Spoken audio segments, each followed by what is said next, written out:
Mar Poética. Séptimo Festival de Poesía de Marbella.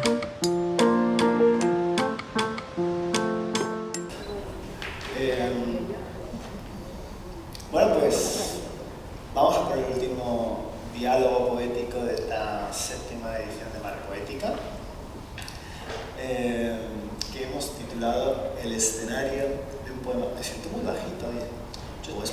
Se puede mover. Yo creo que hay una palanquita. Vale, vamos a ver. Hace un truco cómico. Bueno, hemos titulado El escenario de un poema a este diálogo poético y, como sabéis, porque habéis ido viniendo a casi todas las actividades este año, cosa que os agradecemos mucho, hemos recalcado el carácter poético que tiene el fenómeno teatral y la necesidad que tiene además lo escénico de... No es una necesidad, es que es inevitable que lo poético esté dentro de lo escénico, ¿no?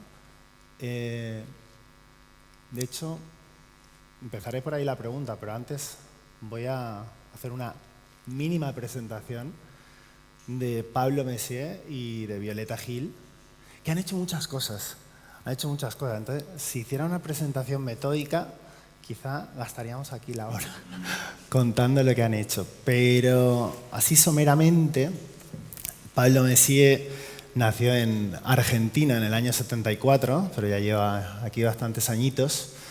Y es director, es dramaturgo, también ha sido actor, es actor. Imparte talleres. Aparte de sus propios textos, también ha adaptado bastantes textos. De eso hablaremos luego. Ahí hay una vocación de rehabitar textos de otras personas, ¿no? Ganó varios premios Max, uno de ellos hace muy poquito con La voluntad de creer, que fue en el 2023, a Mejor Espectáculo de Teatro, y también la Mejor Dirección de Escena en el 2016 con La piedra oscura, que también estaba por ahí Alberto Conejero, que conocéis bien por su ciclo de la poesía en pie, porque hizo la inauguración este año. Tiene varios libros publicados con la editorial Con tinta me tienes, que también la conocéis, porque el otro día presentamos justo un libro de Con tinta me tienes, que era Pictura Fulgens. Es que España es muy pequeña, claro, porque Violeta Gil fue la que dinamizó toda la presentación de ese libro en Madrid, montó una especie de rave poética que la tuvo sin dormir varios días, sí, pero trabajando. Sí, totalmente. Más que otra cosa. Bueno, pues en Con tinta me tienes, Pablo tiene los libros Asymmetrical Emotion, Notas sobre pedagogía y movimiento, que lo publicó junto a Lucas Condró, que es su marido y compañero. Las palabras de las obras, El tiempo que estemos juntos, Las canciones y El texto infinito. Hay varios de ellos por ahí, así que, como estoy convencido de que os va a apetecer luego seguir leyendo a Pablo, pues estáis invitados a hacerlo. Y también están los libros de Violeta, de los cuales hablo ahora mismo. Violeta nació en el 83 en Oyuelos, sí, que provincia es Segovia. Es Segovia. Es donde se rodó El espíritu de la colmena. Es un pueblo muy pequeño, realmente muy pequeño, pero de pronto tiene eso que lo hace súper reconocible. De hecho lo dices, ¿no? Sí. Con 3 heridas. Sí, sí. Bueno, ella, que también ha escrito, ha dirigido, ha actuado, y no hablo en pasado, lo sigue haciendo, cofundó la... Vale. No sé qué era, no identifico. Cofundó la compañía La Tristura, imagino que varias de aquí habréis visto algún espectáculo. Ha publicado la novela de la cual hemos hablado, Llego con 3 heridas, pero también un poemario que se llama Antes de que tiréis mis cosas, con el cual fuiste rodando también por ahí con Abraham Boba, que de hecho también estuvo sentado justo en esa silla, sí. Justo en esa silla, en ese lado, sí. Bueno, asimismo, también has hecho dramaturgia con compañías de danza, como La Veronal, también estás colaborando en cine, ahora mismo también estás como actriz en una película. Es que han hecho muchas cosas, lo cual es muy positivo, ¿eh? No lo digo como algo negativo, pero vamos a hablar un poco. Bueno, yo decía lo de que igual insistimos demasiado, ¿no? En esto de la poesía, el teatro, siempre esas escisiones. Y ¿qué es el teatro sin lo poético, ¿no? Está en todas las dimensiones del teatro, en realidad, ¿no? ¿Quién quiere empezar rompiendo el hielo? Venga, me animo. Bueno, buenas tardes y muchísimas gracias por acompañarnos. Es la primera vez, creo que ambas estamos en Marbella y estamos disfrutando mucho de los paseos. De hecho, digo, me van a ver los bajos de los pantalones mojados porque me he estado dando un paseo por la playa. Está todo ya integrado en el día de hoy. Y es siempre un placer encontrar a Pablo, pero es verdad que nunca nos haya tocado charlar así. He visto mucho su trabajo y lo he disfrutado mucho y me hace ilusión también porque creo que tenemos muchas conexiones y los de los que podemos ir tirando juntas.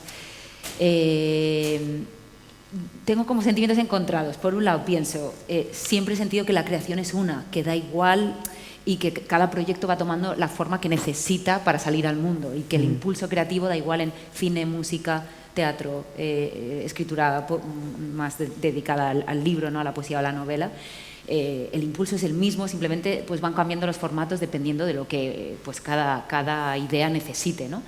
A la vez, el mundo también eso, te pone las cosas en cajas y te dice, no, para escribir poemas hay que hacer esto, para hacer una obra de teatro hay que hacer esto otro.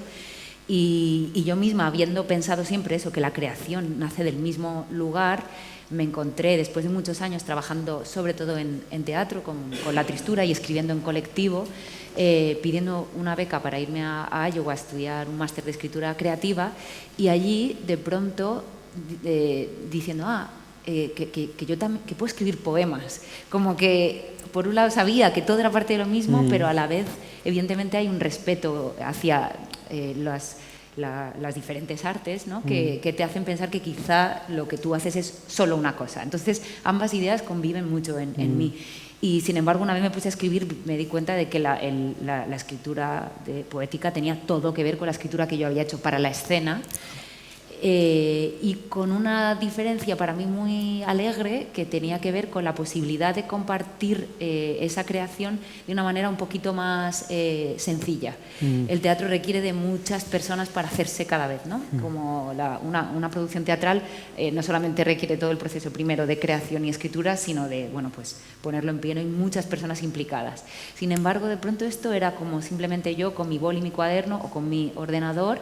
Y con un poco de suerte pues hay contextos como este o como de pronto pues lecturas en un bar o qué sé yo que te permiten compartir esos materiales como mucho más directamente y fácilmente y eso pues para poder testear también cómo suenan las cosas y delante de un público pues es súper gratificante y que te da mucha información, ¿no? Sí.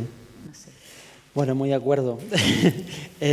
También muy contento de estar aquí y de compartir con Viole por fin una charla. Y sí, me resuena un montón todo lo que estás diciendo. A mí creo que es lo más cerca que puedo estar de ser un cantante, que es lo que querría ser. En realidad siempre me genera mucha envidia la música, el tipo de público que genera la música también y que siento que el teatro a veces se adormece un poquito más. Y esto que decís de la sencillez de poder compartir un poema, ¿no? A mí me encantaría que lo escénico estuviera también más ahí, más a la mano. A veces hay un poquito... Bueno, supongo que cada actividad va generando sus monstruos, ¿no? Y el nuestro tiene que ver con la repetición y cierta solemnidad que se va generando en torno a la escena a veces. Y esta cosa de inmediatez del poema me encanta. Pero también la cuestión del cuidado del cuidado en la elección, ¿no? De cosas que van a tener que ser repetidas o que están pensadas para ser dichas, ¿no? En ese sentido siempre la escritura la pienso como poesía, ¿no? En el sentido de ocuparme no solo de que la palabra no sea solo herramienta de comunicación, o no principalmente ni siquiera, sino que haya un trabajo ahí con el sonido, con el ritmo y un cuidado, casi un afecto puesto en la construcción de ese tejido, digamos, que luego va a ser encarnado y va a ser destino de unos cuerpos, ¿no? Que, digamos, hay una responsabilidad en esas palabras que luego tendrán que repetir, ¿no? Y luego todo lo que tiene de música, ¿no? El poema, el foco que pone en la musicalidad. A mí cada vez más me interesa a la hora de pensar la escena, pensarla como música, pensarla en términos de ritmos y de hecho me apetece hacer un musical. Gocé muchísimo de Así hablábamos, que era un musical, además de otras cosas, ¿no? Bueno, me interesa muchas de las cosas que has dicho, que de hecho nos sirven para varias de las preguntas que os quería hacer, así que ya lo dejamos ahí como esbozo para luego desarrollar. Me interesa mucho lo que has dicho de la palabra, no solo como comunicación. Si yo hay algo que veo en vuestras obras, es la valentía de buscar una palabra teatral que se ponga en crisis también, que se atreva a arriesgarse, a ir hacia el vértigo, hacia el abismo, a estar al borde, a ese punto límite de casi no decir, ¿no? Precisamente por querer decir mucho, porque buscar mucho más de lo que estamos fatalmente acostumbrados a decir con las palabras, ¿no? Y eso creo que también tiene que ver con la vocación de la poesía, es uno de los fundamentos de la poesía, ¿no? Ser conscientes del límite que supone el lenguaje e intentar ensanchar sus límites, ¿no? Yo creo que ese vértigo está en vuestras obras y eso hace que arranquemos un proceso sin saber bien dónde va a llegar ese proceso, ¿no? Sí, justo antes de llegar aquí hablábamos de que prácticamente, yo creo que siempre en el caso de la tristura, y creo que Pablo también, las palabras que escribimos las escribimos para personas concretas, para cuerpos concretos, como ahora decías, ¿no? Para alguien que sabes qué ritmo tiene, cómo habla, cómo se mueve, qué cara tiene, ¿no? Y muchas veces decimos, hacemos trajes a medida. Yo no escribo un personaje que luego puede interpretar, que evidentemente luego la obra la lanzas al mundo y se publica y la puede coger cualquiera y la pueden montar y serán otras personas las que digan esos textos, ¿no? Y ahí ya pues se apañará cada una para hacerlo, pero de origen están escritas para unas personas concretas. Y en ese sentido pues la palabra y el cuerpo, ¿no? se hacen bastante una y el impulso tiene que ver con ir conociendo la obra y a la persona un poco al mismo tiempo. Entonces se va generando el material. Evidentemente tú tienes unas ideas que quieres explorar, pero también con la posibilidad de que se vayan por el precipicio y cambien totalmente. Y ahí sí te pones en peligro, ¿no? Como creadora, porque estás tú, pero está también ese camino que recorres hacia la otra persona. Y lo que tú creías que iba a ser una obra muchas veces no es lo que la obra es, ¿no? La obra también te habla, igual que un libro te habla, ¿no? Claro. Totalmente. Tú, Pablo, mismo escribiste pobre lenguaje, pobre. Creo que está de una forma muy explícita esa crisis, ¿no? del lenguaje y que precisamente viene desde el afecto. O sea, poner en crisis algo también muchas veces tiene que ver con el afecto, con cuidarlo. Total, sí, con ver qué puede y qué no puede, ¿no? Y yo encuentro, esto en la palabra, primero la alegría de poder nombrar, o sea, en el sentido de que el lenguaje aparece por la necesidad de estar juntos, de entendernos, ¿no? Entonces es una herramienta para la maravilla, ¿no? Para algo que atenúa el dolor, la angustia o la soledad. Pero a la vez, según vas nombrando, vas quitando detalles, ¿no? Vas simplificando una realidad mucho más compleja, ¿no? Cómo dar cuenta de algo que sucede todo a la vez en un sintagma, ¿no? Hay ya una traición a la experiencia, pero necesaria. Entonces es un lío, pero es... Bueno, es eso, es un intento imposible, ¿no? Y como intento imposible tiene algo de hermoso, ¿no? Como un salto al vacío, ¿no? Como... Bueno, ahora me acordé, no sé bien por qué, pero para mí la definición más bonita de escribir, que es de Marguerite Duras, del libro de Escribir, que son 2 relatos muy bonitos, en donde ella dice, escribimos para saber qué escribiríamos si escribiésemos, ¿no? Y esta cosa del salto, de este no saber que decías antes, creo que procuramos, ¿no? Que esté siempre. Sí. Bueno, el lema de este año, dejadme que insista, ya sé que hay gente que lo ha escuchado muchas veces, pero es escribir, escribir es como abrazar un cuerpo que no se ve. Y creo que reúne bien este movimiento de afecto y de invisibilidad, ¿no? Pero a la vez de la conciencia de que sí que hay una presencia que merece la pena buscar, ¿no? Un movimiento de reunión que creo que eso está muy presente también en vuestras obras. Creo que hay un viaje hacia lo íntimo, pero precisamente para ir hacia lo colectivo, ¿no? En vez de una salida así como muy gestual, de, hacia lo fuera, ya está. No, es una especie de voz hacia adentro precisamente para ver cómo puede conectar con todo lo colectivo, ¿no? Bueno, así hablábamos, tenía mucho de esto, ¿no? De compartir la intimidad, ¿no? De hacer de lo íntimo algo público y de... era una función donde en gran medida tenía que ver con la conversación, ¿no? Con la idea de conversar, y entonces era como un río de conversaciones en torno a un suceso trágico. Y ellos nos habían ubicado en dos frentes, entonces estaba la situación también de ver a los otros mirar, y se generaba una especie de comunidad en torno a una intimidad, y era muy hermoso. Me encanta que hables tú de la Sí, música. pero, bueno, Pero siempre es mejor que alguien hable de lo que tú has hecho, porque lo ven mejor. Yo creo que las obras son de quienes las miran.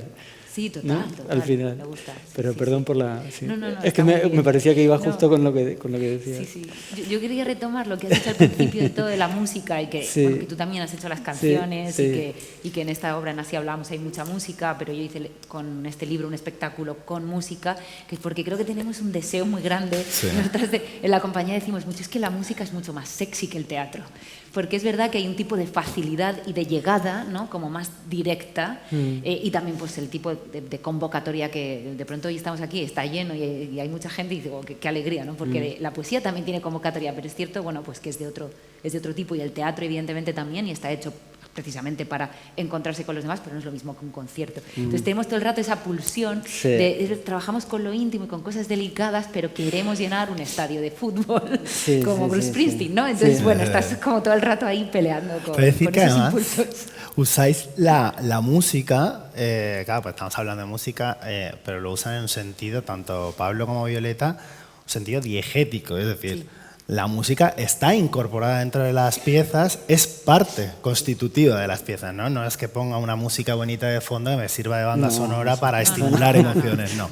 Es parte realmente constitutiva y puede llegar a modificar el desarrollo de la obra, ¿no? En cine, en el sur de Europa o en las canciones, ¿no? Sí. Decía... Walter Pater decía que todas las artes tienden hacia la música, ¿no?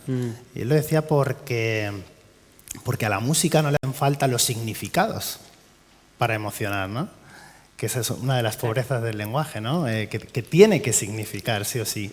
Y sin embargo la música, esa autonomía que tiene, ¿no? Que yo creo que es por lo que Schopenhauer la ponía encima de todas las artes, ¿no? Decía que era una de las formas de poder salir de la rueda de la voluntad, ¿no? Es precisamente por eso, porque no necesita los significados, ¿no? No sé si nos queréis contar un poquito más de las canciones, por si alguien no la ha visto, o Fine también, o Sur de Europa. Bueno, Las canciones era una obra que trabajaba sobre la cuestión de la escucha. A mí, en general, a la hora de escribir obras, más que pensarlas por temas, las empezamos a armar a partir de cuestiones que nos interesa entrenar o trabajar. Y en ese momento, en el entrenamiento, estamos usando mucho ejercicios de escucha, que es básicamente ponerse a escuchar, pero darle toda la atención a la escucha, estar ahí como tirarse una hora, hora y media escuchando música. Y ver qué pasa si la atención, eso se va entrenando, ¿no? Porque la atención se dispara hacia 1000 sitios, ¿no? Y uno va entrenando la posibilidad de sostener esa atención con todo lo que está sonando. Y yo veía que aparecían cuerpos muy expresivos, ¿no? Porque la escucha tiene que ver con lo abierto, con la entrega, con ponerse en relación con algo que no termina nunca, que es el sonido, con el deseo del silencio que no existe, con un sentido que nos acompaña desde antes de nacer, con un sentido que no tiene párpado. Entonces todo eso genera una especie de vulnerabilidad, ¿no? De estar a merced de.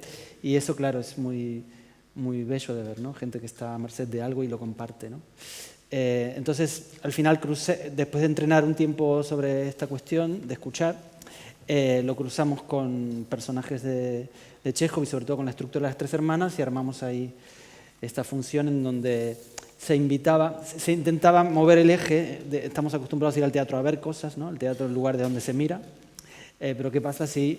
Creo que era también el deseo de hacer un concierto, ¿no? Al final, si movíamos... de hecho, en un momento de la obra se invitaba al público, si quería, a cerrar los ojos, ¿no? Y bueno, pasó algo ahí sorprendente para la compañía, según lo hacíamos, que había un momento que era el intermedio, en donde sonaba un tema de una versión de Nina Simone de My Sweet Lord que dura 20 minutos. Esto fue antes de la pandemia.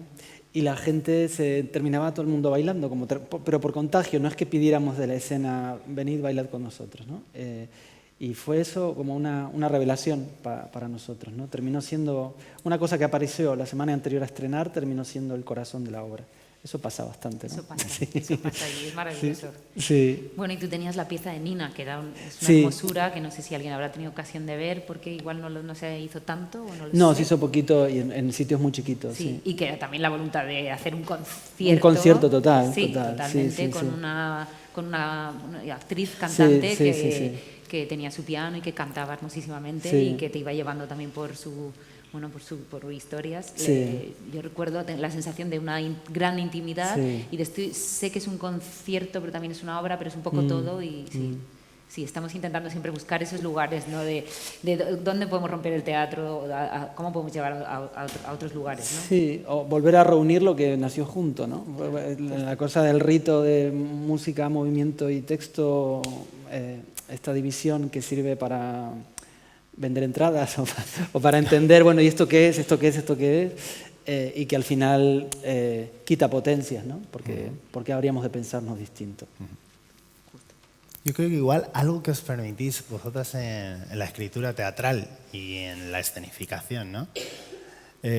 Antes hablábamos de este movimiento hacia adentro, de dotar al teatro de intimidad. Evidentemente la intimidad siempre ha estado presente en el teatro como tema, la vulnerabilidad, la fragilidad del individuo, cómo no va a estar como tema, ¿no?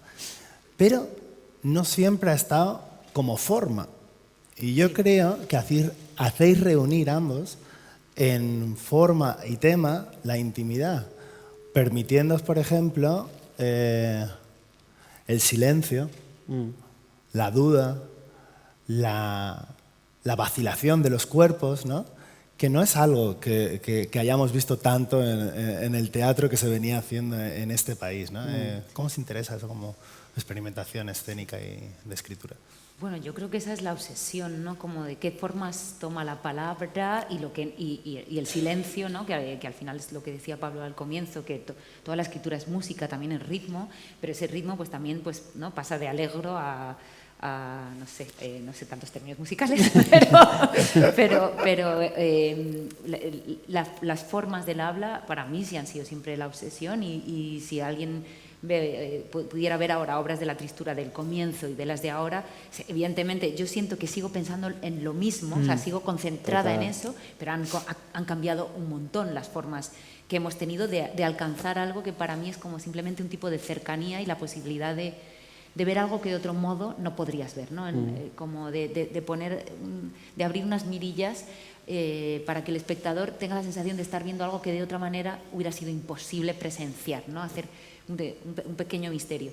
Y para que eso ocurra, pues muchas veces tienes que concentrarte en un tipo de habla, pues que está muy, muy cercano a la intimidad, que tiene un tipo de oralidad, pero que luego no está exenta de momentos como muy líricos, y encontrar ese equilibrio, ¿no? Y muchas veces la gente viene a nuestras obras y dice, pero eso está improvisado, ¿no? Y dices, wow, ¿de verdad crees que todo eso que han dicho estas personas, ¿no? Como con tan certeramente puede estar improvisado? Está trabajado para que parezca que está improvisado, pero no, sería imposible, o sea, serían como unas genias increíbles con una capacidad pues bárbara de poner una palabra detrás de la otra, cuando todo evidentemente pues ha estado muy, muy repensado, pero es esa obsesión. Luego tú vas encontrando los modos, a veces te pones más solemne, aunque tú no lo quieras, o a veces te pones quizá demasiado oral, y estás ahí pues buscando, ¿no? El lugar. Decía Eusebio Calonge, que le robé, ¿no? Eusebio Calonge fundó la compañía La Jaranda, que habréis visto seguramente algún espectáculo también. Dice que el despliegue de sus símbolos, hablando del lenguaje teatral, el despliegue de sus símbolos, su universo poético, más que confluir en escenario, lo hace en el cuerpo del actor, que ese es el verdadero territorio dramático, ¿no?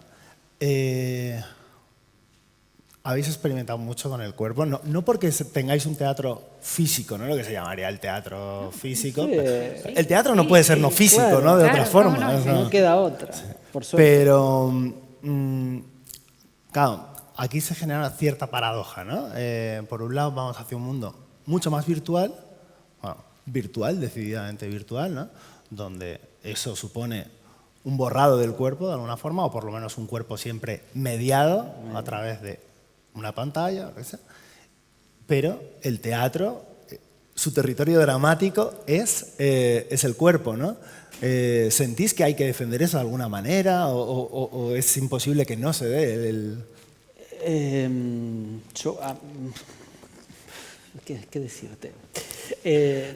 Yo creo que es interesante sostener con vehemencia la fe que uno tenga.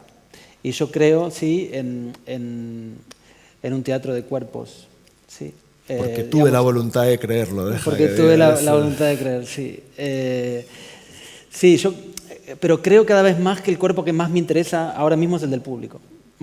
Casi más que el de... O sea, por supuesto que... Os iba a preguntar por el público luego, de hecho. Me interesa el efecto físico, ¿no? en las sensaciones de quien está mirando, ¿no?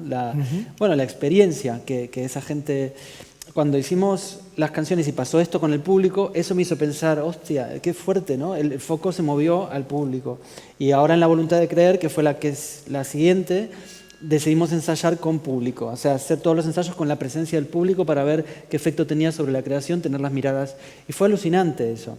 Y ahora quiero seguir como en esa línea, ¿no? Como pensando si el material escénico principal, la harina de nuestro pan, es la mirada del público, sin la cual no hay teatro posible, no hay escena posible, ¿por qué habría de llegar al final, ¿no? Sí. Entonces, ¿qué pasa si trabajamos no para ese cuerpo, sino con ese cuerpo, ¿no? Entonces, un poco ahí estoy ahora. Y el mundo...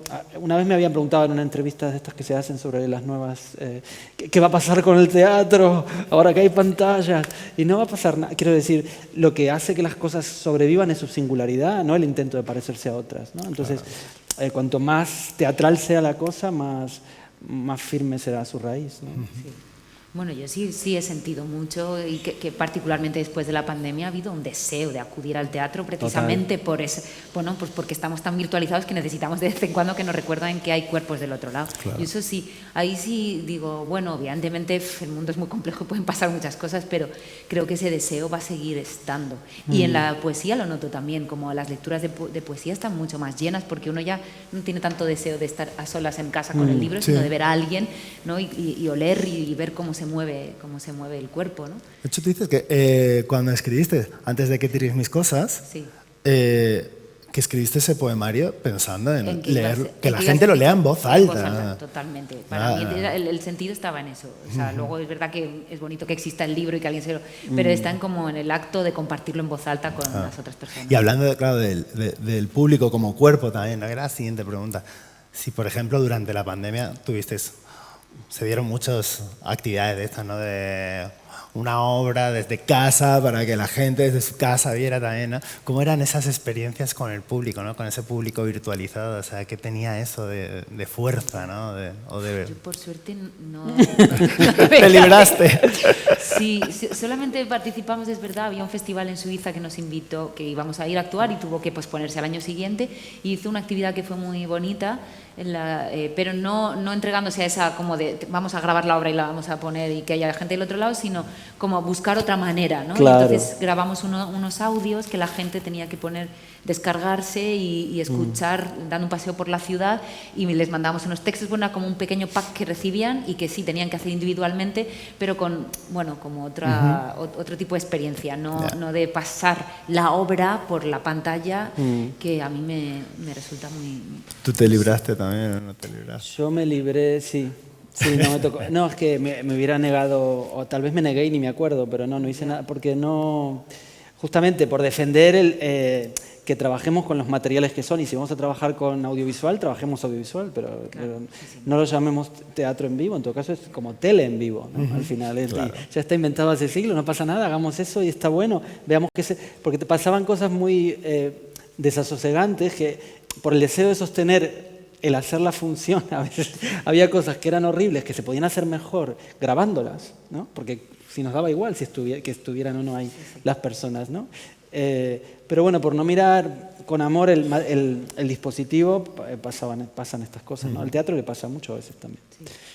Ahora os voy a exigir un ejercicio de cierto confesionalismo terapéutico. Obviamente podéis sortearlo también, pero porque esto no se parece a un diván, pero no. Obviamente en el teatro o en la escritura, hablemos de escritura ya directamente, cabe todo, ¿no? Sí. O a priori debería caber todo. ¿Tenéis la sensación como creadores, como creadoras, que no hay algún tema, algún registro que no os hayáis atrevido a volcar en la escritura o que no hayáis sabido volcarlo todavía, que sea algo que vais persiguiendo y que todavía no habéis dado como con la clave para entrar en eso? Bueno, seguro, ¿no? O sea, es que de pronto se me abren todas las posibilidades y digo, pues claro, un montonazo de cosas. Lo más fácil que se me ocurre tiene que ver con el humor, porque escribir humor es muy difícil. Sin embargo, muchas veces de pronto nos encontramos como con cosas que hemos escrito y yo digo, pero que esto que he escrito es muy gracioso. Pero no era la voluntad, sino que de pronto se convierte en algo muy cómico. Pero me parece de lo más difícil y como me encantaría saber hacerlo bien y hacerlo a propósito, evidentemente. Sí, no sé. ¿Y tú, Pablo, hace mucho que quiero hacer un musical, pero un musical pobre, como casi sin vestuario, sin algo. El género musical está capturado por la grandiosidad y lo comercial y las grandes producciones y sobre todo por montajes que son un poco como clones de los montajes que se hacen en Broadway o en el West End, ¿no? Y creo que ahí hay una potencia que no se parece a nada cuando alguien empieza a cantar, ¿no? Creo que por ahí hablando se puede mentir, cantando es más difícil mentir, ¿no? Hay algo que aparece ahí, ¿no? El alma, por decir algo, de quien cante. Me apetece un montón y creo que ahora lo haremos. No sé si esta era exactamente la pregunta, porque... Sí, claro. Pero creo, sí, está desde hace mucho el deseo, pero... Y siempre digo, bueno, la próxima, y ahora voy a decir otra vez la próxima, que aparte se llama Lo Próximo, porque va a ir sobre la proximidad y la cercanía, y eso, quiero un musical chiquito como musical de proximidad. Sí.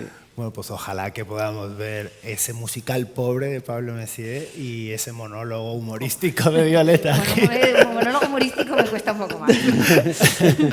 Pero comedia musical, una comedia musical, hagámosla juntas. O sea, por favor. Unámonos. O sea, por favor, musical pobre de humor. ¿Sabes? Yo ese deseo, bueno, ya habéis, y lo has mencionado tú, o sea, en todas nuestras obras cantamos, o sea, al final, y en la última, no sé, hablamos, ya es como más evidentemente, hay mucha música, hay gente que sabe del asunto y que toca instrumentos, no como otras veces que éramos incluso nosotras mismas cantando de maneras, bueno, un poco regulares. Pero sí, la música, o sea, siempre súper presente y el deseo está. Bueno, pues antes de lo próximo, que lo más inmediato sea compartir algunos textos que tengáis ganas. Claro. Muy bien. No sé quién se atreve a comenzar. ¿Me lo quito de encima? Vale, no, como quieras. ¿Vos preferís? Quítatelo, o sea, me da, quítatelo, ¿sí? está perfecto. Que me da un poco de nervios. Sí. Voy a compartir algunos textos, un texto de una obra que se llama Todo el tiempo del mundo, que es una obra que hicimos en el año 2015, después un texto que está incluido en el texto infinito, que es un texto que escribí en la pandemia porque no podía hacer teatro, y luego unos breves textos que, como decía antes Viole, que uno escribe a veces cosas que después no quedan, ¿no? O no terminan quedando, están como mal hechos para el cuerpo que uno imagina y quedan ahí y sin embargo les tengo cariño y por eso los voy a compartir aquí. Bueno, está todo fuera de contexto, pero espero que se entienda. Seguro. Que algo se entienda. De todo el tiempo del mundo. Entra un personaje y le habla a unos zapatos. ¿Dónde están las dueñas, las muertas, todas las muertas que usarán estos zapatos? Este sitio, el mundo, es un cementerio de señoras. ¿Qué otra historia hay que esa? ¿Qué otro hecho digno de ser contado? Solo unas muertes solas. Nos vamos muriendo todas. Eso es lo que pasa. Lo innegable, la verdad. Nos vamos muriendo todas. Mientras la gente se cuenta sus cuentos boqueando como peces, lo único que pasa son estas muertes nuestras. Si una piensa, desea una que se muera otra gente. Que se muera otra gente, no las de aquí, no las nuestras. Y como si hubiera un Dios, rezamos como locas pedimos que se muera otra gente. No las tías, ni la hermana, no la abuela, no las hijas. Esperamos que sea otra cosa lo siguiente. Esperamos que el miedo pase, que la hija hable, que el padre entienda, que la tía sea la madre y sobre todo esperamos que el dolor se calme, que suceda algo que no sea inane, algo que nos diga, ya está bien, usted descanse. Pero al final siempre, al final de todo, siempre está el final. Es inexorable. Caminar, caminar, caminar, caminar, caminar, caminar, para que al final todo lo que pase sea solo una y la misma cosa.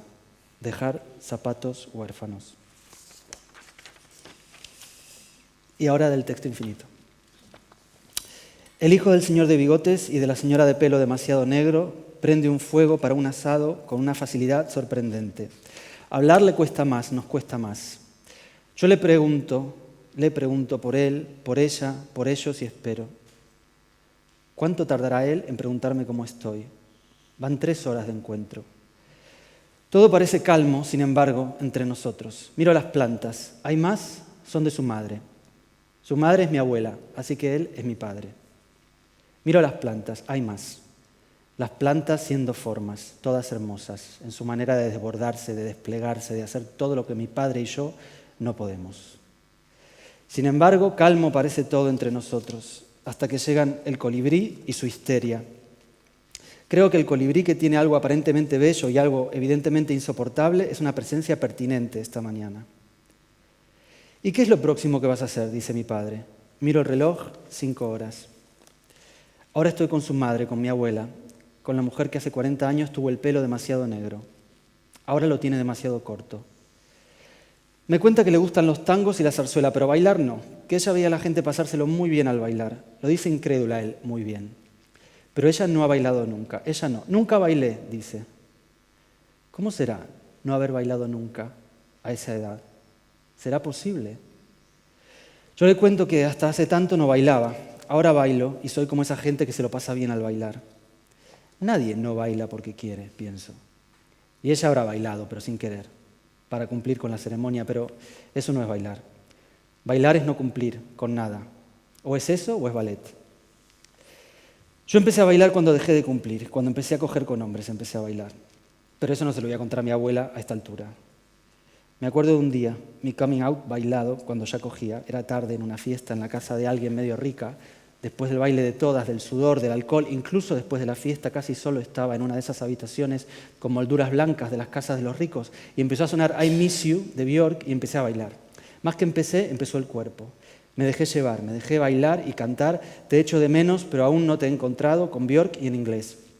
Y entró la percusión como de tribu y me acordé del videoclip y no paré más, aunque los latidos fueran más rápidos que el beat, y cuando parecía que ya no había más energía había, y cuando parecía que terminaba, estaba empezando, hasta que terminé. Fue más sexy que el amor que conocía, y más húmedo que el sexo. Bailar me agrandó los ojos, ahora lo veía todo. Toda esa fuerza mía, esas ganas de dejarme ir para poder estar, por fin estar, después de tanto replegarme como un origami feo y seco.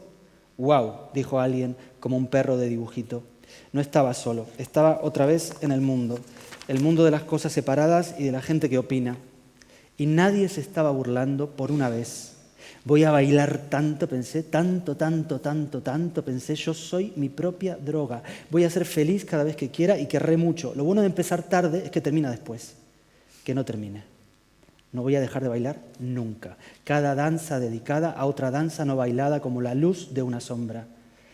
Pero no le dije nada de esto a ella, que no tenía ninguna culpa al respecto. La tomé de las manos. «Sos muy cariñoso», me dijo. Le dije, «Cada uno tiene sus modos». «Me gusta tu modo», me dijo. Yo no le soltaba las manos, le amasaba la piel seca y suelta, intentando poner orden en la artrosis.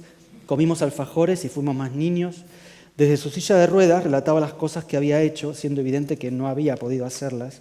Se inventaba un cuerpo, un mundo en el que aquello que le gustaba era posible.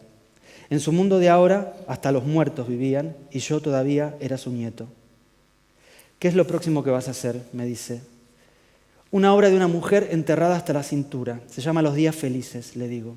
Y mi abuela enterrada en su silla de ruedas, ríe con una carcajada hermosa, lo más vital que pasará en el día, una carcajada que me contagia y me hace amarla mucho, y dice, qué lindo título.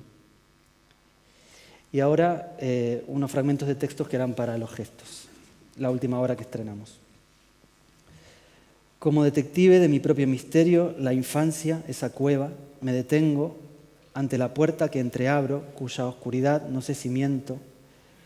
Me aterro alimentando ficciones que no sé quién ha escrito y borrado, o acaso soy yo quien borra lo que nunca ha escrito nadie, dejando esa mancha gris como indicio imposible de nada. La casa de té, de British Corner. El gesto de ponerse ahora las gafas para leer las cartas recibidas son impuestos de homosexual mayor de pelo en pecho y en nariz y en orejas, la barriga. El gesto de fundar esquina inglesa en mitad de la cuadra y no en la esquina, en un barrio romano que fue obrero y que hoy me recuerda a la Argentina.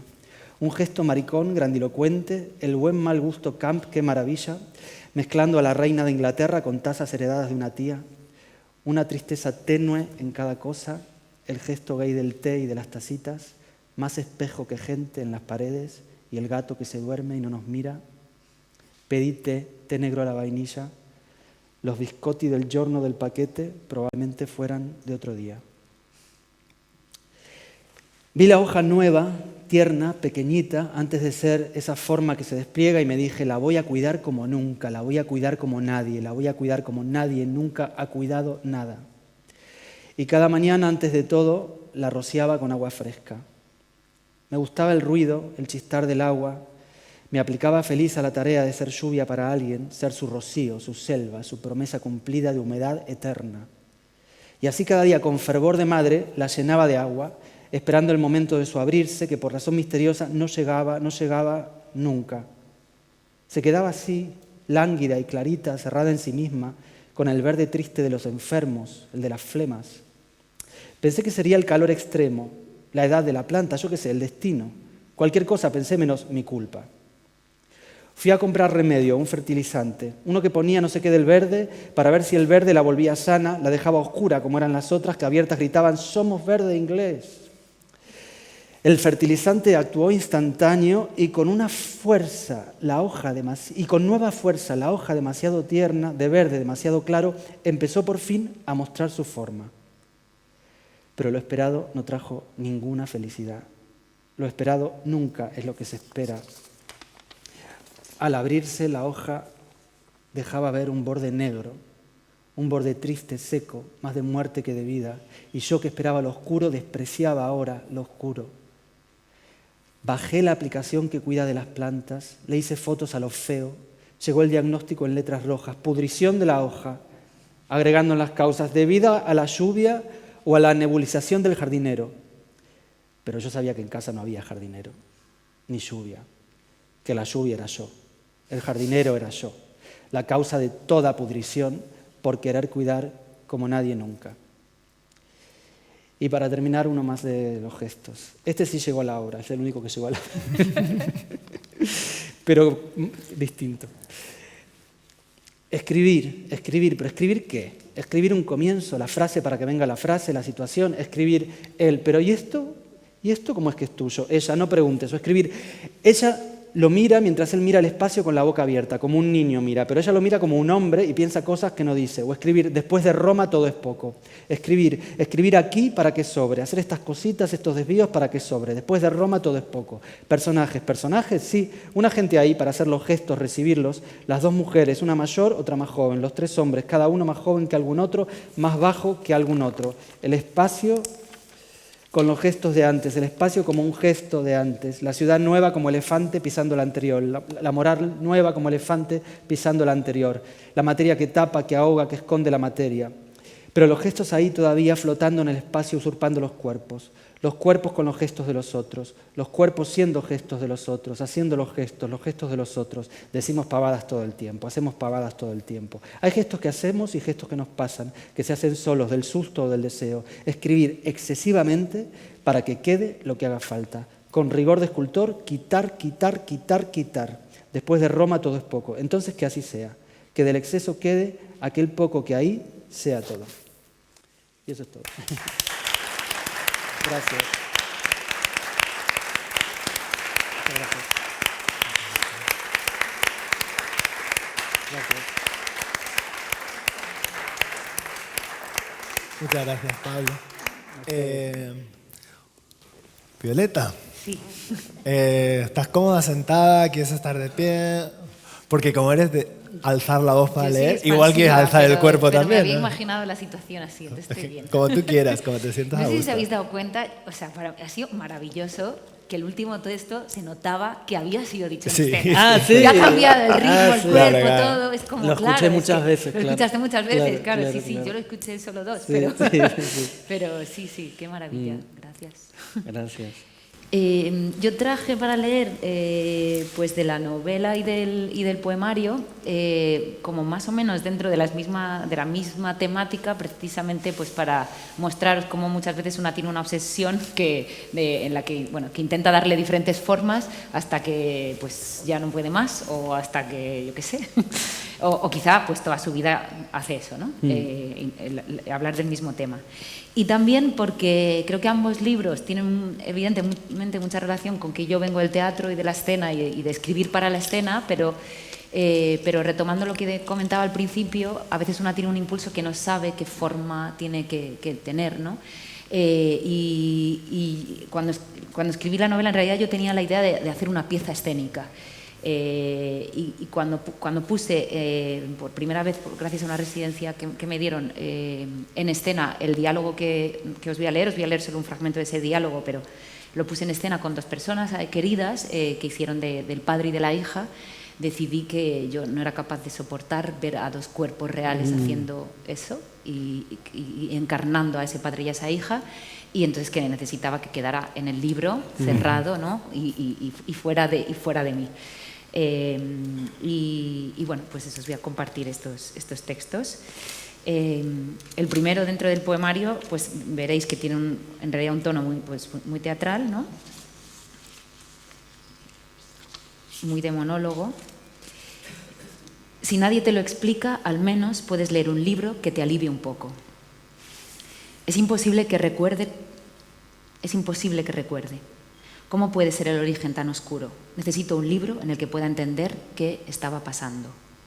Bajé a la calle, fui corriendo a la librería, quería comprar el libro de Valéry Mechlin antes de que cerraran, quería leerlo cuanto antes. En un artículo decían que Valéry trataba de poner orden en su vida y tener conversaciones con su madre, que se había suicidado cuando ella era adolescente. El libro habla del día en que alcanzó en edad a su madre y de que imaginaba que todos los que estábamos en esa situación pasábamos por algo parecido. Claro, me acuerdo perfectamente de ese momento, del año anterior y de los anteriores años. Significaron crecer, enfrentarme conmigo, con mi familia y con la idea de que nunca podríamos encontrarnos porque yo ahora tenía su edad y un padre y una hija no pueden tener la misma edad. Eso es imposible.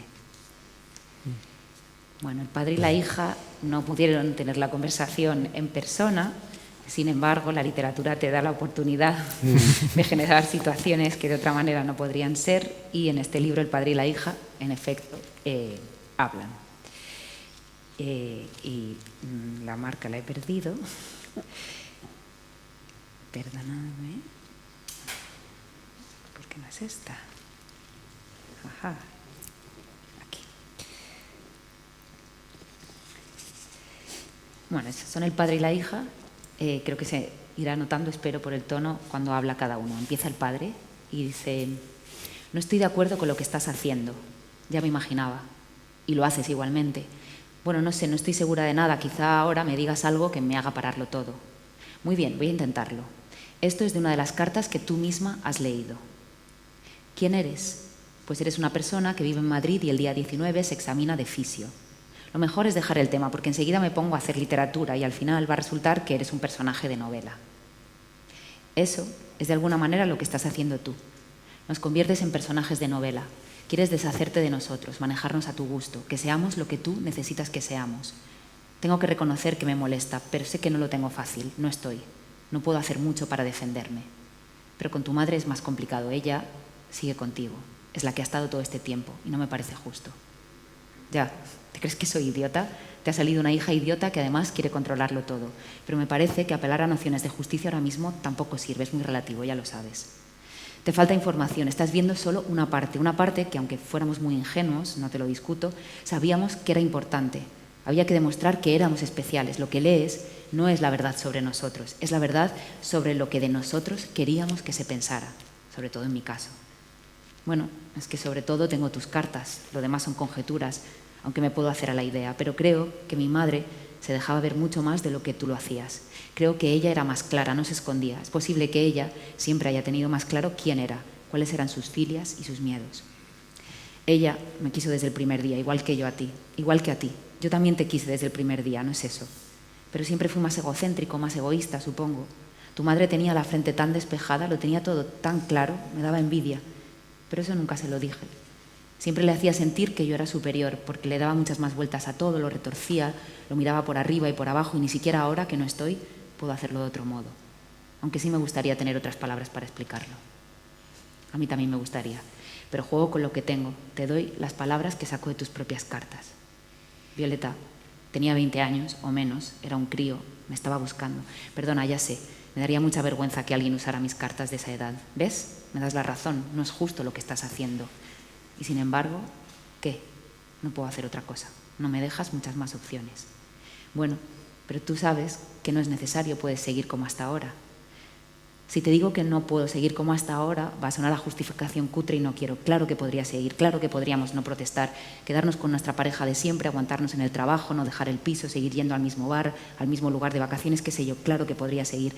Pero a eso se le llama inmovilismo. Yo ahora necesito que pase algo. ¿Y qué quieres que pase? Si lo supiera, no estaría haciendo este lío, ¿no? Si lo supiera, supongo que también habría hecho todo esto de otro modo y que esta conversación sería diferente. Te he echado de menos, mucho, muchas veces. Me hubiera gustado que estuvieras. Pero hay muchas maneras de estar. Eso es pura dialéctica. Claro que hay muchas maneras de estar, pero la tuya es muy imprecisa, muy vaga. Todo son sombras, imaginaciones, cosas que no se dicen, que se intuyen.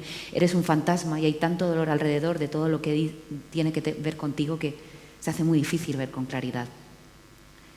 Una cosa que me está pasando desde que leo tus cartas es que he empezado a ver un patrón en tu relación con el amor. Y es un patrón que me resulta dolorosamente familiar, ¿sabes? Aunque de alguna manera me alivia. Pero es un alivio que me molesta, no quiero que me alivie, no quiero ver explicaciones a mi forma de amar en la tuya. ¿Es eso lo que estás haciendo? No se puede entender quién se es mirando a los padres, hay que hacerlo mirándose a uno mismo. Si no, ¿yo cómo me explico? Piensa en tus abuelos. Bueno, yo creo que ayuda mucho. Tú, claro, no querías verlo, pero me parece que ayuda mucho pensar en ambos. De hecho, ellos me han servido para darte un poco de forma, a pesar de que nunca he podido sacar mucha información concreta. La abuela me hablaba de cuando eras niño y el abuelo no es capaz de hablar de ti. Bueno, hasta aquí. Y para terminar, pues os leo un texto que también tiene que ver con toda la búsqueda que estaba en marcha cuando escribía esto, y que en realidad es como un poema, o sea que, bueno, pues que la novela está atravesada por diferentes formatos.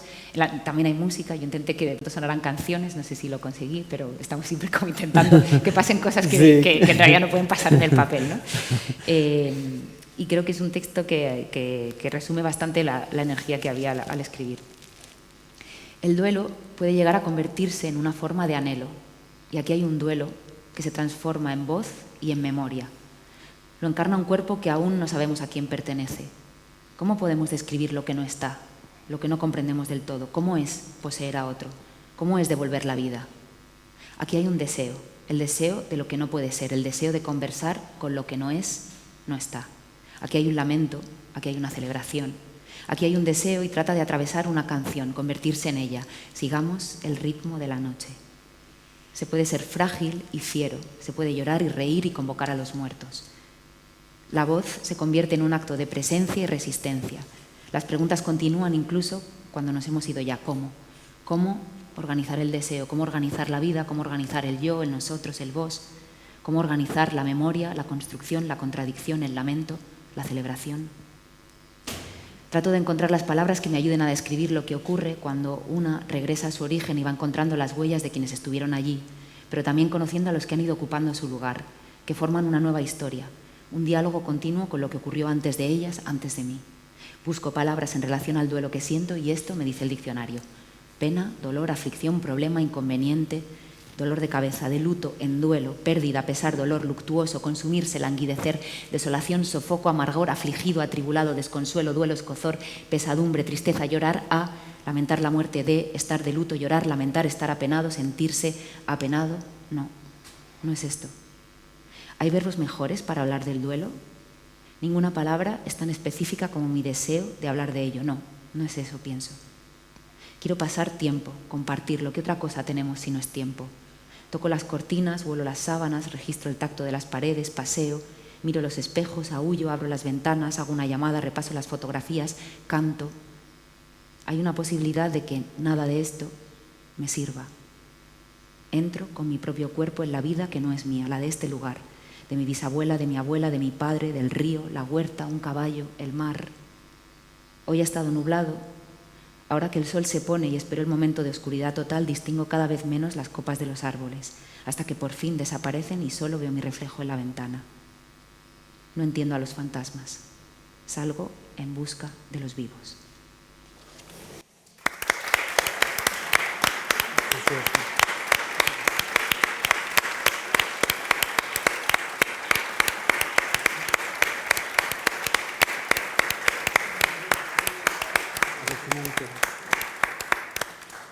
Bueno, pues muchísimas gracias por vuestro tiempo, vuestra generosidad, vuestro tiempo generoso, porque en tu caso Violeta está ya casi despegando para México y ha venido aquí a compartir un ratito con todos nosotros, con todas nosotras, así que te lo agradezco de corazón.